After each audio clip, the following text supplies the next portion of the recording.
ನಮಸ್ಕಾರ ಸ್ನೇಹಿತರೆ, ಎಲ್ಲರಿಗೂ welcome back to our YouTube channel. UGCET ಮತ್ತೆ UG ನೀಟ್ 2026 ಸಂಬಂಧಿಸಿದಂತೆ ವಿದ್ಯಾರ್ಥಿಗಳಿಗೆ ಒಂದು ಬಹಳ ಮುಖ್ಯವಾದ ಅಪ್ಡೇಟ್ ಬಂದಿದೆ ಅಂತ ಹೇಳ್ಬೋದು. ಇದು ಗುಡ್ ನ್ಯೂಸ್ ಕೂಡ.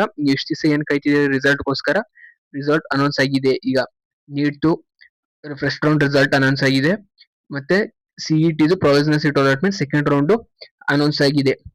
ಈಗ ಈ ವಿಡಿಯೋ ಸಂಪೂರ್ಣವಾಗಿ ನೋಡಿದ್ರೆ ನೀವು ರಿಸಲ್ಟ್ ಚೆಕ್ ಮಾಡಿದ ನಂತರ ತಕ್ಷಣ ಏನ್ ಮಾಡ್ಬೇಕು, ಮತ್ತೆ ರಿಸಲ್ಟ್ ಚೆಕ್ ಮಾಡ್ಬೋದು ಹೇಗೆ, ಮತ್ತೆ ಪ್ರತಿಯೊಂದು ಡೀಟೇಲ್ಸ್ ಈ ವಿಡಿಯೋದಲ್ಲಿ ಕೊಡ್ತೀನಿ. ಆದ್ರಿಂದ ಈ ವಿಡಿಯೋ ಕೊನೆವರೆಗೂ ನೋಡಿ.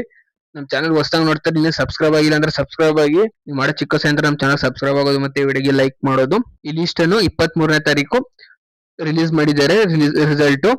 ಹಾಗಾದ್ರೆ ಈಗ ತಾತ್ಕಾಲಿಕ ಸೀಟ್ ಅಲಾಟ್ಮೆಂಟ್ ಲಿಸ್ಟ್ ನಲ್ಲಿ ಏನೆಲ್ಲ ಮಾಹಿತಿ ಇದೆ ಅಂದ್ರೆ, ಯಾರಿಗೆ ಸೀಟ್ ಸಿಕ್ಕಿದೆ, ಯಾವ ಕೋರ್ಸ್ ಗಳಿಗೆ ಅಲಾಟ್ಮೆಂಟ್ ಆಗಿದೆ, ಮತ್ತು ಈಗ ವಿದ್ಯಾರ್ಥಿಗಳು ಏನು ಮಾಡಬೇಕು, ಸೀಟ್ ಸಿಕ್ಕಿರೋರು ಈಗ ಸಿಗದೆ ಹೋದವ್ರು ಏನ್ ಮಾಡ್ಬೇಕು, ಸಿಗದೆ ಹೋದವ್ರಿಗೆ ಸೀಟ್ ಪಕ್ಕ ಸಿಗುತ್ತಾ ಸಿಗಲ್ವಾ, ಎಲ್ಲವನ್ನು ಈ ವಿಡಿಯೋದಲ್ಲಿ ಸರಳವಾಗಿ ನೋಡೋಣ. ಮೊದಲನೇದಾಗಿ ಇದು ಪ್ರೊವಿಷನಲ್ ಸೀಟ್ ಅಲಾಟ್ಮೆಂಟ್ ಲಿಸ್ಟ್, ಅಂದ್ರೆ ಇದು ತಾತ್ಕಾಲಿಕ ಸೀಟ್ ಹಂಚಿಕೆ ಪಟ್ಟಿ. ಇದರಲ್ಲಿ ಅಭ್ಯರ್ಥಿಗಳು all India rank, course code, college name, course name, allotted category, course fees ಮತ್ತು ಸ್ಟೇಟಸ್ ಮುಂತಾದ ಮಾಹಿತಿಯನ್ನು ನೋಡಬಹುದು. UG NEET 2026 medical. ಮೊದಲಿಗೆ ಮೆಡಿಕಲ್ ಅಂದರೆ MBBS ಸೀಟ್ ಅಲಾಟ್ಮೆಂಟ್ ಬಗ್ಗೆ ನೋಡೋಣ. KA ಪ್ರಕಟಿಸಿರುವ UG NEET medical first round provisional seat allotment list ನಲ್ಲಿ ಅಭ್ಯರ್ಥಿಗಳ ಆಲ್ ಇಂಡಿಯಾ ರ್ಯಾಂಕ್ ಆಧಾರದ ಮೇಲೆ ಕಾಲೇಜು ಮತ್ತು ಕೋರ್ಸ್ ಹಂಚಿಕೆ ಮಾಡಲಾಗಿದೆ. ಉದಾಹರಣೆಗೆ ಲಿಸ್ಟ್ ನಲ್ಲಿ Bengaluru medical college and research institute ಸೇರಿದಂತೆ ವಿವಿಧ ಮೆಡಿಕಲ್ ಕಾಲೇಜುಗಳಲ್ಲಿ MBBS ಸೀಟ್ಗಳನ್ನು ಹಂಚಿಕೆ ಮಾಡಿರುವುದನ್ನು ನೋಡಬಹುದು. ನೀವೇನ್ ಡಿಸ್ಪ್ಲೇ ನೋಡ್ತಾ ಇದ್ದೀರಾ, ಇದು KFCL ವೆಬ್ಸೈಟ್ ಅಲ್ಲಿ ಸಿಗುತ್ತೆ. ಇಲ್ಲಾಂದ್ರೆ ಈ ಕಮೆಂಟ್ ಬಾಕ್ಸ್ ನಲ್ಲಿ ಈ ವಿಡಿಯೋ ಏನ್ ನೋಡ್ತೀರಿ, ಕಮೆಂಟ್ ಬಾಕ್ಸ್ ನಲ್ಲಿ ಲಿಂಕ್ ಇರ್ತೀನಿ, ಲಿಂಕ್ ಪಿನ್ ಮಾಡಿರ್ತೀನಿ. ಲಿಂಕ್ ಕ್ಲಿಕ್ ಮಾಡಿ ನೋಡಿದ್ರೆ ನೀವು ಡೈರೆಕ್ಟ್ ಆಗಿ ನಿಮ್ಗೆ ರಿಸಲ್ಟ್ ಕಾಣಿಸುತ್ತೆ.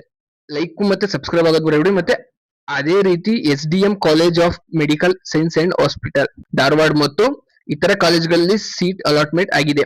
ಇಲ್ಲಿ ಕೋರ್ಸ್ ನೇಮ್ ಅಲ್ಲಿ MBBS ಗವರ್ಮೆಂಟ್ ಎಂದು ಕಾಣಿಸುತ್ತದೆ. ಅಲಾಟೆಡ್ ಕ್ಯಾಟಗರಿಯಲ್ಲಿ GM ಸೇರಿದಂತೆ ವಿವಿಧ ವರ್ಗಗಳನ್ನು ನೋಡಬಹುದು. ಕ್ಯಾಟಗರಿ ಮತ್ತೆ ನಿಮ್ಮ ರ್ಯಾಂಕ್ ಪ್ರತಿಯೊಂದು ಕರೆಕ್ಟ್ ಆಗಿದೆಯಾ, ಕರೆಕ್ಟ್ ಆಗಿ ಅಲಾಟೆಡ್ ಆಗಿದೆಯಾ, ಅಲಾಟ್ ಆಗದೆ ಹೋದ್ರೆ ಪ್ರತಿಯೊಂದು ಕ್ಲೀನ್ ಆಗಿ ನೋಡ್ಕೊಳ್ಳಿ. ಮತ್ತೆ ಕೋರ್ಸ್ ಫೀಸ್ ಕೂಡ ಲಿಸ್ಟ್ ನಲ್ಲಿ ಪ್ರತಿ ಸೀಟ್ಗೆ ನೀಡಲಾಗಿದೆ. ಉದಾಹರಣೆಗೆ ಕೆಲವು ಗೌರ್ಮೆಂಟ್ MBBS ಸೀಟ್ಗಳು 64,000ದಿಂದ ಸ್ಟಾರ್ಟ್ ಆಗಿದೆ. ಅಂದರೆ ನಿಮ್ಮ ಹೆಸರು ಈ ಲಿಸ್ಟ್ ನಲ್ಲಿ ಇದ್ದರೆ ನಿಮ್ಮ ಆಲ್ ಇಂಡಿಯಾ ರ್ಯಾಂಕ್, ಕಾಲೇಜಿನ ಹೆಸರು, ಕೋರ್ಸ್ ಕ್ಯಾಟಗರಿ ಮತ್ತು ಫೀಸ್ ಅನ್ನು ಸರಿಯಾಗಿ ಪರಿಶೀಲಿಸಬೇಕು. ಈಗ UG ನೀಟ್ 2026 ಡೆಂಟಲ್ ಬಗ್ಗೆ ನೋಡೋದಾದ್ರೆ, ಇನ್ನು ಡೆಂಟಲ್ ಅಂದರೆ BDS ಸೀಟ್ ಅಲಾಟ್ಮೆಂಟ್ ನೋಡೋಣ. KA ವತಿಯಿಂದ UG NEET 2026 dental first round provisional seat allotment ಕೂಡ ಪ್ರಕಟಿಸಲಾಗಿದೆ. ಇದರಲ್ಲಿ ಗೌರ್ಮೆಂಟ್ ಡೆಂಟಲ್ ಕಾಲೇಜ್, ಹಲವಾರು ಬೆಂಗಳೂರು ಕಾಲೇಜು ಸೇರಿದಂತೆ ಸರ್ಕಾರಿ ಕಾಲೇಜು ಮತ್ತೆ ಖಾಸಗಿ ಡೆಂಟಲ್ ಕಾಲೇಜುಗಳು ಇಲ್ಲಿ ಸೀಟ್ ಅಲಾಟ್ ಆಗಿದೆ.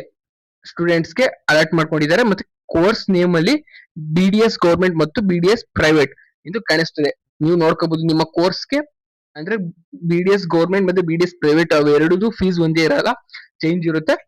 ಈಗ ನೋಡೋದಾದ್ರೆ ಉದಾಹರಣೆಗೆ ಗೌರ್ಮೆಂಟ್ ಡೆಂಟಲ್ ಕಾಲೇಜ್ ನಲ್ಲಿ ಕೆಲವು BDS ಸೀಟ್ಗಳು 49,000ದಿಂದ ಸ್ಟಾರ್ಟ್ ಆಗಿದೆ ಕೋರ್ಸ್ ಫೀಸ್ ಎಂದು ತೋರಿಸಲಾಗಿದೆ. ಅದೇ ರೀತಿ ಕೆಲವು ಪ್ರೈವೇಟ್ ಡೆಂಟಲ್ ಕಾಲೇಜ್ ಸೀಟ್ಗಳು ಬೇರೆ ಬೇರೆ ಫೀಸ್ ಇದೆ. ಫೀಸ್ ಸ್ಟ್ರಕ್ಚರ್ ಆ ಕಾಲೇಜ್ ಮೇಲೆ, ಆ ಕ್ಯಾಟಗರಿ ಮತ್ತೆ ಆ ರ್ಯಾಂಕಿಂಗ್ ಮೇಲೆ ಡಿಪೆಂಡ್ ಆಗುತ್ತೆ. ಅದರಿಂದ ನಿಮ್ಮ ಅಲಾಟ್ಮೆಂಟ್ ಆಗಿರುವ ಕಾಲೇಜು ಕೋರ್ಸ್ ಫೀಸ್ ಅನ್ನು ತಪ್ಪದೆ ಪರಿಶೀಲಿಸಿ. ಈಗ ವಿದ್ಯಾರ್ಥಿಗಳು ಏನು ಮಾಡ್ಬೇಕಂದ್ರೆ, ಇದು ಬಹಳ ಮುಖ್ಯವಾಗಿದ್ದು, ಯಾಕಂದ್ರೆ ಮೊದಲ ಸುತ್ತಿನ ಪ್ರೊವಿಷನಲ್ ಸೀಟ್ ಅಲಾಟ್ಮೆಂಟ್ ನಲ್ಲಿ ನಿಮ್ಮ ಹೆಸರು ಬಂದಿದ್ದಾರೆ, ಈಗಲೇ ಅಂತಿಮವಾಗಿ ಎಲ್ಲವೂ ಮುಗಿದಿದೆ ಎಂದುಕೊಳ್ಳಬೇಡಿ.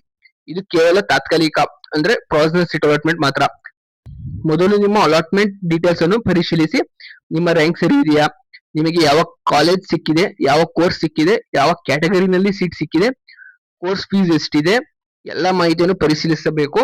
ನಿಮ್ಮ ಅಲಾಟ್ಮೆಂಟ್ ನಲ್ಲಿ ಯಾವುದೇ ತಪ್ಪು ಕಂಡು ಬಂದರೆ KA ನೀಡುವ ನಿಯಮಗಳ ಪ್ರಕಾರ ಅಬ್ಜೆಕ್ಷನ್ ಸಲ್ಲಿಸಲು ಅವಕಾಶವಿದೆ. ಈ ಲಿಸ್ಟ್ ಕೆಳಭಾಗದಲ್ಲಿ ನೀಡಿರುವ ಮಾಹಿತಿಯನ್ನು ಪ್ರಕಾರ ಯಾವುದೇ ಅಬ್ಜೆಕ್ಷನ್ ಇದ್ದರೆ 24 ಆಗಸ್ಟ್ ಸಂಜೆ 4 ಗಂಟೆಯ ಒಳಗೆ KA ಗೆ ಮೇಲ್ ಮೂಲಕ ಅಬ್ಜೆಕ್ಷನ್ ಕಳಿಸಬೇಕು ಎಂದು ತಿಳಿಸಲಾಗಿದೆ. ಆದ್ದರಿಂದ ನಿಮ್ಮ ಹೆಸರು, ರ್ಯಾಂಕ್, ಕಾಲೇಜ್ ಅಥವಾ ಕ್ಯಾಟಗರಿಗೆ ಸಂಬಂಧಿಸಿದಂತೆ ಯಾವುದೇ ತಪ್ಪು ಕಂಡು ಬಂದರೆ ಸಮಯ ಮೀರಿಸುವ ಮೊದಲು KA ಸೂಚನೆಗೆ ಪರಿಶೀಲಿಸಲು ಮೇಲ್ ಮಾಡಿ. ಒಂದು ಮುಖ್ಯ ವಿಷಯ ನೆನಪಿಟ್ಕೊಳ್ಳಿ, ಇದು ಪ್ರೊವಿಷನಲ್ ಸೀಟ್ ಆಗಿರುವುದರಿಂದ ಮುಂದಿನ ಅಧಿಕೃತ ಸೂಚನೆಯನ್ನು KA ವೆಬ್ಸೈಟ್ ನಲ್ಲಿ ಗಮನಿಸುತ್ತೀರಿ. ಮತ್ತೆ ನಮ್ಮ ಚಾನಲ್ ಸಬ್ಸ್ಕ್ರೈಬ್ ಆಗಿಲ್ಲ ಅಂದ್ರೆ ಸಬ್ಸ್ಕ್ರೈಬ್ ಆಗಿ. ಏನೇ ರಿಸಲ್ಟ್ ಪ್ರತಿಯೊಂದು 2026 KCET ಅಪ್ಡೇಟ್ಸ್, ನೀಟ್ ಆಗ್ಬೋದು, ಇಲ್ಲ UGCET ಆಗ್ಬೋದು, UG ನೀಟ್ ಆಗ್ಬೋದು, ಪ್ರತಿಯೊಂದು ಅಪ್ಡೇಟ್ ನಾವು ಕೊಡ್ತಿರ್ತೀವಿ. Final seat allotment, fees payment, admission ಮತ್ತು ಕಾಲೇಜ್ ರಿಪೋರ್ಟಿಂಗ್ ಗೆ ಸಂಬಂಧಿಸಿದ ಮುಂದಿನ ಹಂತಗಳಿಗಾಗಿ ನಮ್ಮ ಚಾನಲ್ ಅನ್ನು ಸಬ್ಸ್ಕ್ರೈಬ್ ಮಾಡಿಲ್ಲ ಅಂದ್ರೆ ಸಬ್ಸ್ಕ್ರೈಬ್ ಮಾಡ್ಕೊಳ್ಳಿ. ಇಂತಹ KA KCET UG NEET MBBS ಅಪ್ಡೇಟ್ಸ್ಗೆ ಸಬ್ಸ್ಕ್ರೈಬ್ ಆಗಿಲ್ಲ ಅಂದ್ರೆ ಸಬ್ಸ್ಕ್ರೈಬ್ ಮಾಡ್ಕೊಳ್ಳಿ. ಧನ್ಯವಾದಗಳು.